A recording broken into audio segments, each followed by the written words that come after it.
Hello students, today I am going to summarize the chapter The Enemy, and this chapter is of Vistas. In this chapter there are some main characters. एक है doctor सदाव, उसके बाद में है उनकी wife हना, फिर उनके फादर हैं डॉक्टर सदाव के, then the army general is over there, फिर टॉम है और टॉम के बाद में गवर्नेंस है Yumi. Yumi is the governess who is looking after the two children of Dr. Sadao.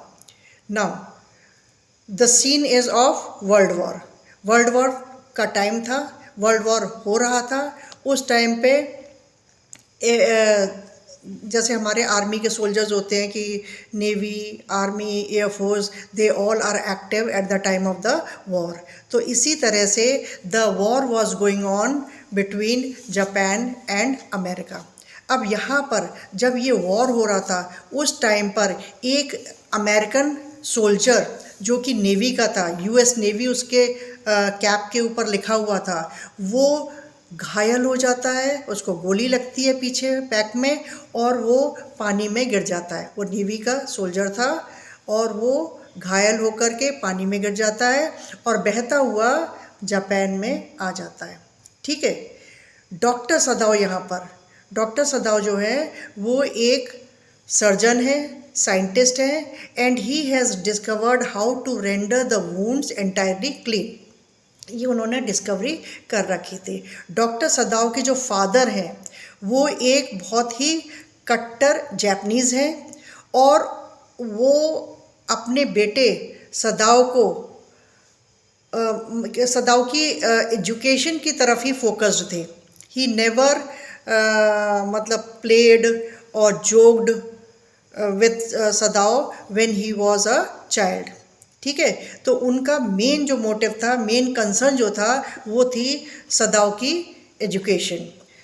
He had send Sadao for further education to America. यहाँ पर America में जब डॉक्टर सदाव अपनी पढ़ाई पूरी करने के लिए गए एज अ डॉक्टर, तो वहाँ पर ही stayed in professor Harley's house. उनके घर में जा कर के रहे. जबकि ये दोनों जापानीज़ और अमेरिकन्स एक दूसरे के कट्टर विरोधी थे, but then to this family, ये प्रोफेसर हार्ले जो थे, he was a very kind hearted person. और इन्होंने इन स्टूडेंट्स की जो जापान से आए हुए थे और इनके पास में आकर के रह रहे थे, हार्ले के पास में, वो उनकी पूरी देखरेख करते थे, अच्छे से खाना खिलाते थे और उनको ट्रीट करते थे. तो ही नेवर ट्रीटेड कि that these are the people who are our enemies. कभी ऐसा उनके दिमाग में ये प्रेजुडिस नहीं रहा. अब यहाँ पर है कि after completing the studies in America, doctor Sadao once, मतलब during the studies, once doctor Sadao met a new student named as Hana in professor Harley's house. अब ये प्रोफेसर हार्ले के घर में रहता था और वहाँ पर इसकी मुलाकात जो है एक नई स्टूडेंट से हुई जिसका नाम की हना था. ठीक है. Hana has also come over there to complete her studies. Dr. Sadao fell in love with Hana. पहले तो उन्होंने ज़्यादा ध्यान नहीं दिया, लेकिन जब उनको ये मालूम पड़ा कि she is also a Japanese girl, then उन्होंने सोचा कि क्यों ना हम अपनी एजुकेशन कंप्लीट करने के बाद में दोनों जने शादी कर लें with the permission of the father. इनके फादर जो थे वो एक कट्टर जापानीज़ थे. तो डॉक्टर सदाव को मालूम था कि अगर मैं इंटरकास्ट करता हूँ शादी तो my father is not going to allow me. अब ये दोनों जने क्योंकि they fell in love with each other, so after completing the studies when they came to Japan, they told all about their love secret to their father and also told that they wanted to marry. यहाँ पर आकर के उन्होंने अपने father को बताया कि वो एक दूसरे से प्यार करते हैं और शादी करना चाहते हैं. बिकॉज हना was a Japanese girl, so the father did not object. उनके फादर को कोई प्रॉब्लम नहीं थी और उन्होंने जापानीज़ ट्रेडिशन के अंतर्गत इन दोनों की शादी कर दी. They were now living a happy life. They had 2 kids, 2 बच्चे थे उनके, और doctor Sadao as a doctor was doing his job. Clear.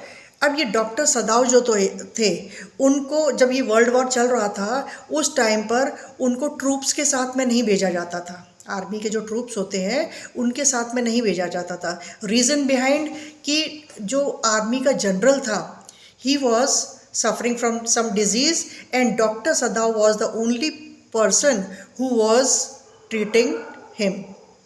और उनको भी डॉक्टर सदाव के ऊपर आंख मूंद करके विश्वास था कि that this is the doctor who is going to save my life, any time the operation could be done. तो उनको एक्यूट पेन होता था जनरल को, और जब भी उनको ऐसी उनकी प्रॉब्लम अराइज होती थी तो वो इमीडिएटली डॉक्टर सदाव को ही बुलाते थे। तो this was the also the reason that doctor Sadao was not sent along the troops. अब ये डॉक्टर सदाव, अब इनका घर जो है वो कोस्टल एरिया में है, और वहाँ पर कहाँ पर है, अपॉन द रॉक्स के ऊपर है, जहाँ पर कि चारों तरफ पाइन ट्रीज़ हैं और उनका वो बंगला वहाँ पर बना हुआ है। One evening doctor Sadao and his wife, they both were standing in the veranda and gazing towards the setting of the sun. धीरे धीरे सूरज डूबता गया, अंधेरा होने लगा, ये लोग समुद्र की लहरों को देख रहे थे। तभी क्या होता है, they saw a man coming out of the water on the shore. He was staggering, वो लड़खड़ा रहा था। ठीक है, उसके बाद में वो गिर पड़ा, गिरने के बाद में ही स्टार्टेड क्रॉलिंग, और क्रॉलिंग करने के बाद में वो एकदम से लेट गया, यानी कि उठा ही नहीं। First doctor Sadao and his wife thought that he is a fisherman. पहले उन्होंने सोचा कोई मछुआरा है जो शाम के टाइम पर, अब काम ख़त्म हुआ तो अपना जाल वाल बटोर रहा है, और वो इसीलिए बेंट हुआ था। और जब वो उठा ही नहीं तो they had a doubt in their mind. Dr. Sadav, along with his wife, went down on the seashore to see what the matter was. वहाँ जाकर के मालूम पड़ता है कि that he was an American soldier who was badly wounded. कि उनको कैसे मालूम पड़ा अमेरिकन सोल्जर है, क्योंकि ये तो औंधे मुँह पड़ा हुआ था। जब इसको सीधा किया तो इसके की जो कैप थी, कैप जो इसने लगा रखी थी, वो जो थी उस पर यूएस नेवी लिखा हुआ था। ठीक है, तो यूएस नेवी से मालूम पड़ गया कि that he was a soldier of America who was in navy. He was badly wounded during the war and he fail into the water, और बहता हुआ वो जापान में आ गया था समुद्र के रास्ते। ठीक है, अब डॉक्टर सदाव ने जब उसको टर्न करके देखा तो मालूम पड़ा कि उसके बैक में गोली लगी थी, and the bullet was still inside. Bullet जो थी वो अभी भी अंदर थी। ठीक है, and because of the loss of the blood this patient Tom has become unconscious. वो अनकॉन्शियस हो गया था, और अब डॉक्टर सदाव को लग रहा था कि इसकी अभी तो सांसें चल रही हैं, लेकिन अगर इसका ट्रीटमेंट नहीं किया गया तो ये मर जाएगा। ठीक है, तो being a doctor he wanted to save the life of this enemy, लेकिन मन में ये भी आ रहा था कि ये हमारा एक एनिमी है, हम इसकी जान क्यों बचाएं। हना बोलती है क्यों ना हम ऐसा करते हैं कि इसको लेकर के पानी में फेंक देते हैं, ये जहाँ से आया था वहीं बहता हुआ चला जाएगा, हम ये सोच लेंगे कि हमने किसी को देखा ही नहीं। लेकिन उस डॉक्टर सदाव की inner conscious was not allowing. वो कहने लगे कि नहीं, इसकी अभी सांसें चल रही हैं, हमें इसकी जान बचानी चाहिए। एंड लास्टली दे बोथ मतलब picked up that Tom from their enemy जो था उसको वो उठाते हैं, और उठाने के बाद में सहारा दे करके उसको अपने घर ले जाते हैं। ठीक है, अब घर में ले जा कर के now immediate operation has to be done. इधर अब बीच में क्या होता है कि इतने सालों से जब ये हस्बैंड वाइफ यहाँ रह रहे थे, इनके फादर भी इनके संग में रह रहे थे, कुछ सालों बाद इनके फादर की डेथ हो जाती है। फादर का जो रूम था that was locked from that very time, और उनकी जो भी चीज़ें थी वो उस रूम में लगा दी गई थी या रख दी गई थी, और तब से वो रूम खोला नहीं गया था। आज क्योंकि इस पेशेंट को यहाँ पर लेकर के आए हैं, अमेरिकन पेशेंट को, तो वो डॉक्टर को अब ट्रीटमेंट करना है। So now he wanted to make a room as an operation theatre. तो उन्होंने अपने फादर के रूम को खुलवाया, उसमें जो कारपेट वगैरह बड़ा पड़ा हुआ था उसको हटवाया, क्योंकि ये वुंडेड पर्सन जो था वो बहुत ही गंदा हो रहा था, और इससे वो कारपेट वगैरह गंदा हो जाता, उस पर ब्लड वगैरह के स्पॉट्स आ जाते। So that is why the carpet was removed, the table was placed over there, और फिर टेबल के ऊपर इस अमेरिकन सोल्जर को लेटा दिया जाता है। ठीक है, उसके बाद में डॉक्टर सदाओ हना को बोलते हैं कि Hana, do one thing, go immediately and ask Yumi to boil the water. ठीक है, यूमी कौन है? यूमी गवर्नेस है जो कि इनके बच्चों की देखभाल करती है। ये दोनों तो डॉक्टर्स हैं, हस्बैंड वाइफ। अब उनके बच्चे जो है उनकी देखभाल कौन करेगा, उनको लुक आफ्टर कौन करेगा? तो Yumi was the one who was looking after the 2 kids. हना जो है, हना कौन है? डॉक्टर सदाओ की वाइफ। हना इमीडिएटली जाती है किचन में, जा कर के उसको बोलती है, हना यूमी के पास में गई। यूमी बच्चों के पास में थी, बच्चों के रूम में। उसको कहती है कि तुम यहाँ से उठो, किचन में जाओ और जा कर के पानी बॉईल करो, एक इमरजेंसी केस है और हमें जल्दी से एक ऑपरेशन करना है। Now she said and went away. Yumi सोचने लगी कि आज तक तो डॉक्टर ने घर में कोई ऑपरेशन किया नहीं, ऐसा कौन सा पेशेंट आ गया जिसका कि ऑपरेशन अभी यहाँ पर किया जाना है ना। So she had a curiosity to watch who the patient is. तो पानी गर्म करने के बजाय what she did, she went in that room where the patient was lying on the table. वहाँ जा कर के वो झाँक करके देखती है। जैसे ही उसने झांक के देखा तो उसको मालूम पड़ा कि he was an American. American जो है उनका फेस अलग मालूम पड़ जाता है, उनकी स्किन का कलर जो होता है उससे मालूम पड़ जाता है, और जापानीज़ होते हैं उनकी हाइट और उनके चेहरों से मालूम पड़ता है कि वो जापानीज़ है। तो like this the American soldier who was lying over there, जैसे यूमी इसको देखती है तो ये कहती है कि अरे ये डॉक्टर तो यहाँ पर एक एनिमी को ले आया है, world war is going on, और इस वॉर के बीच में if you give shelter to any of the enemy then you are doing a crime, और किसी भी टाइम पर आपको पुलिस पकड़ सकती है एक एनिमी को शरण देने के चक्कर में, है ना। तो इसीलिए यूमी ने क्या करा, वहाँ पर आकर के ये जो हना थी, डॉक्टर हना, उसको कहा कि that I am not going to boil the water for an enemy. एक एनिमी के लिए मैं पानी गर्म नहीं करूँगी, और मैं ये तुम्हारा काम छोड़ करके जा रही हूँ क्योंकि तुमने एक एनिमी को घर में शेल्टर दिया है। उसके बाद में हना खुद जाती है, पानी बॉईल करती है। पानी बॉईल करने के बाद में वो यहाँ पे लाती है, डॉक्टर सदाओ के संग में मिल करके उसका वूंड्स जो उसका पीछे वूंड था उसको क्लीन करती है। ठीक है, जबकि हना जो है वो ऑपरेशन या ब्लड को देख करके उसको वॉमिट वाली सेंसेशन होने लगती थी, लेकिन किसी तरह से वो अपने ऊपर काबू करती है, और उसके बाद में she helps doctor Sadao in doing the operation. अब ऑपरेशन करने से पहले पेशेंट को एनेस्थीसिया दिया जाता है, क्लियर। और एनेस्थीसिया देने के लिए डॉक्टर अलग से होता है जो एक्सपर्ट होता है, उसको मालूम होता है कितने लिमिट का एनेस्थीसिया दिया जाना है। अब यहाँ पर प्रॉब्लम यही हो रही थी कि who is going to give anaesthesia, बाहर से डॉक्टर कैसे कॉल करें। अगर बाहर से डॉक्टर बुलाते हैं तो the secret is going to be disclosed कि इन्होंने घर में एक एनिमी को रखा हुआ है, और किसी भी तरह किसी भी टाइम डॉक्टर सदाओ की अरेस्टिंग हो सकती है। तो हना जो है ना सिचुएशन को भांपते हुए कहती है कि anaesthesia I am going to give, क्योंकि जब वो स्टडीज़ कर रही थी तो उन लोगों को सिखाया जाता है कि in emergency time you can also give anaesthesia to the patient. तो डॉक्टर ये हना जो थी वो अब पेशेंट को एनेस्थीसिया देती है। उसके बाद में डॉक्टर सदाओ पेशेंट को ऑपरेट करते हैं, उसकी बुलेट बाहर निकाल देते हैं। Now his life was out of danger. ठीक है, अब उसकी जान तो डॉक्टर ने बचा ली, डॉक्टर सदाव ने, लेकिन उनको अब अंदर ही अंदर डर लग रहा है कि अभी इसको थोड़ा हील अप करने में थोड़ा सा टाइम लगेगा, चलने फिरने में टाइम लगेगा। ठीक है, अब उतने दिन तक यानी कि घर के अंदर रखना पड़ेगा दुबका करके इस पेशेंट को।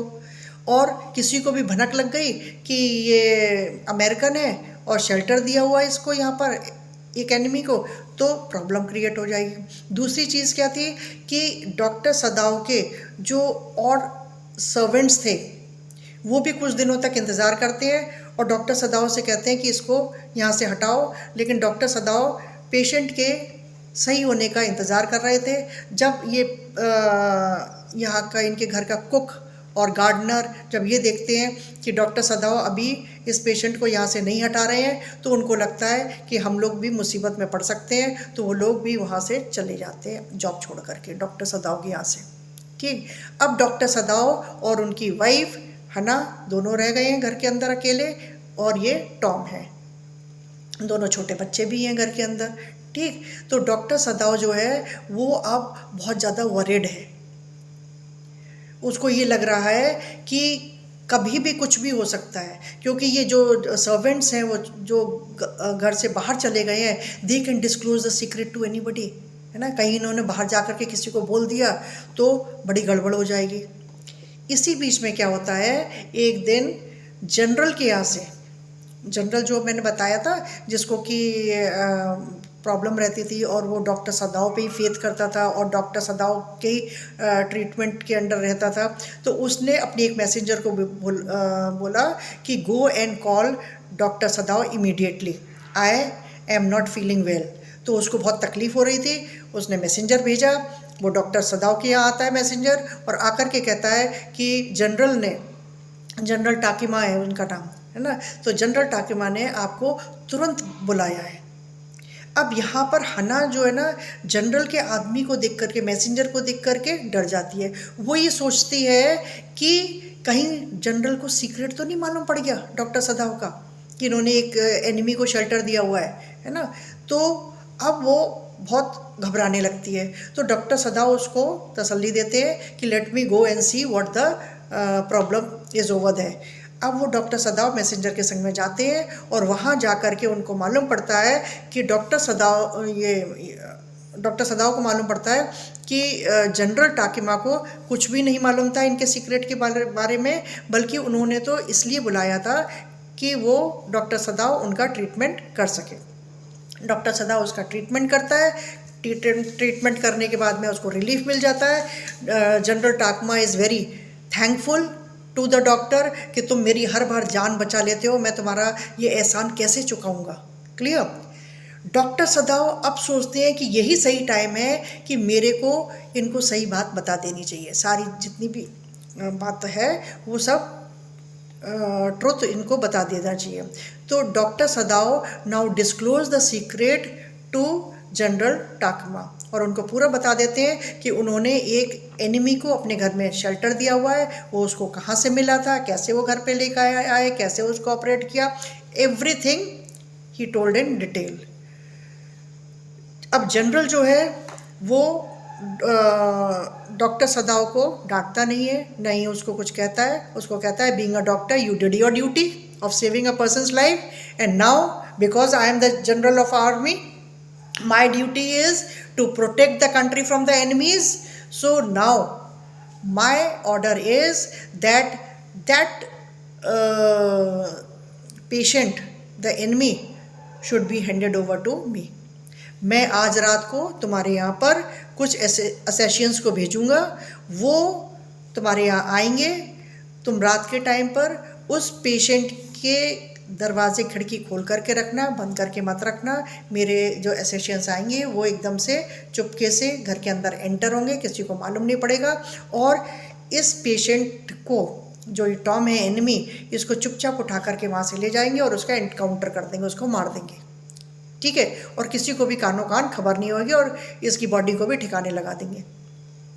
अब डॉक्टर सदाव को बहुत ही रिलीफ मिलता है कि चलो मैंने अपनी प्रॉब्लम जो है जनरल को बता दी, now my headache is over.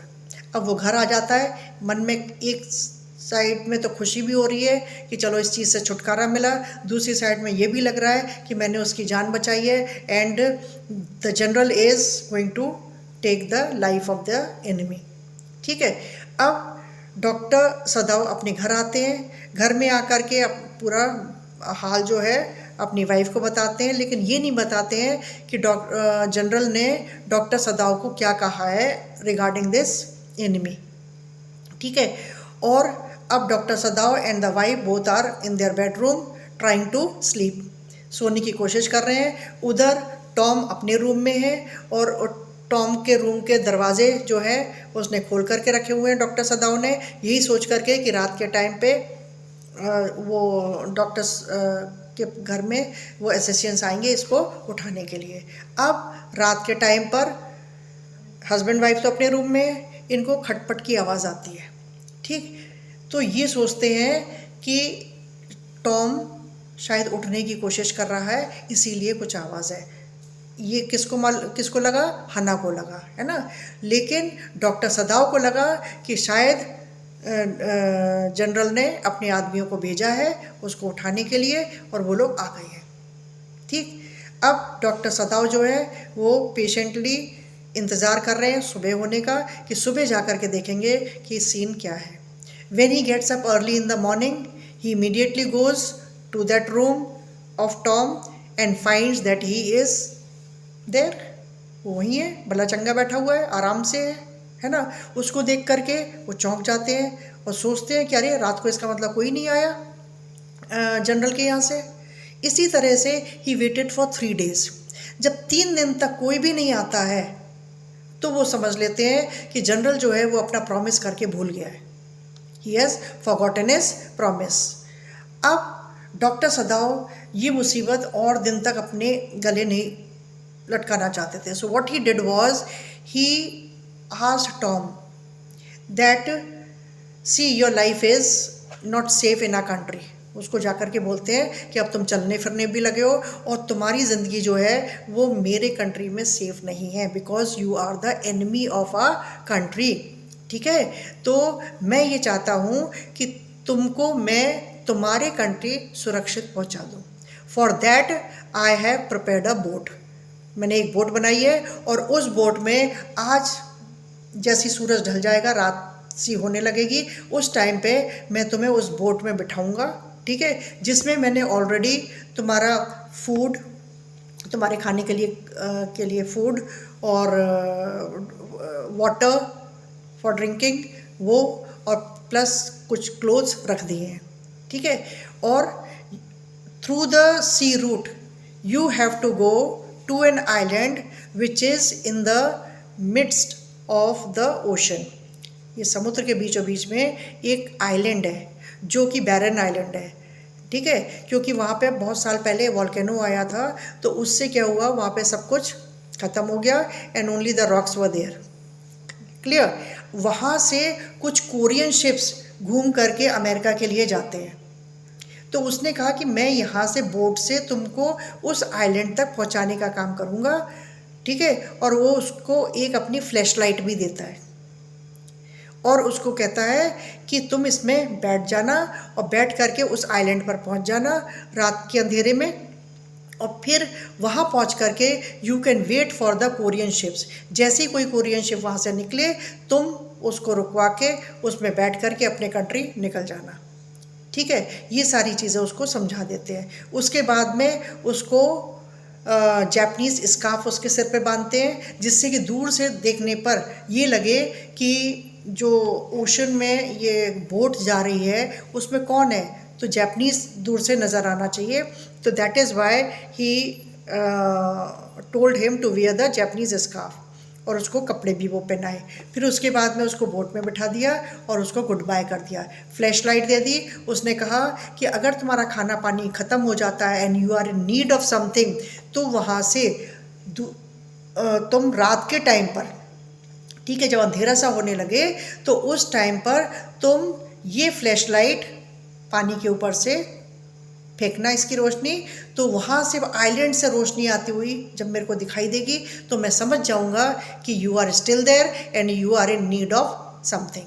ठीक है, और मैं आपके लिए खाना पानी फिर भिजवा दूंगा if you do not get the Korean ships, है ना, कई दिन हो जाते हैं और आपको कोरियन शिप मिलता ही नहीं है, तो आप मेरे को इस तरह से वार्न कर सकते हैं।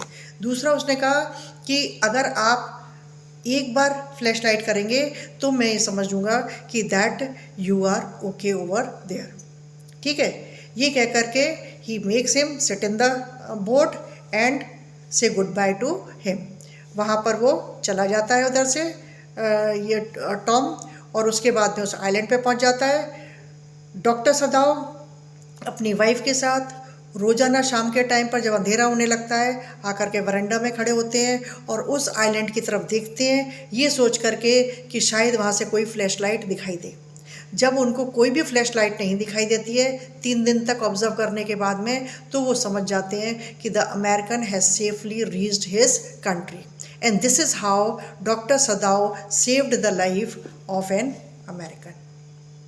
ठीक है, so this was the summary of the enemy chapter.